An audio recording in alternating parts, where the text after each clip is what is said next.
শ্রীমদ্ ভাগবত গীতা, গীতার দ্বিতীয় অধ্যায়ে বুদ্ধি, মন, বাসনা এই শব্দগুলি নানা অর্থে ব্যবহৃত হয়। সাধারণভাবে বোধ, জ্ঞান এই অর্থে বুদ্ধি শব্দের সর্বদাই প্রয়োগ হয়।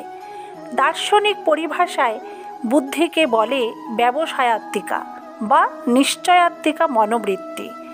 বিষয়ের সাথে ইন্দ্রিয় সংযোগে মনে নানারূপ জ্ঞান বা সংস্কার জন্মে।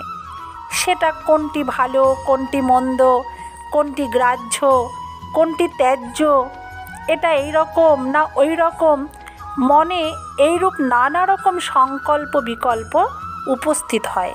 তখন বুদ্ধি বিচার করে নির্ণয় করে দেয় কোনটি গ্রাহ্য বা কোনটি কর্তব্য। বুদ্ধি কিছু স্থির নিশ্চয় করে দিলে মন আবার সেই দিকে ধাবিত হয়, সেই কার্যে আসক্ত হয়ে যায়। ইহাকেই বাসনা বলে। অনেক সময় একে বাসনাত্মিকা বুদ্ধি বলে। যে ব্যক্তি সমস্ত কামনা ত্যাগ করে নিষ্পৃহ হয়ে বিচরণ করেন, যিনি মমতা শূন্য ও অহংকার শূন্য, তিনিই শান্তিপ্রাপ্ত হন।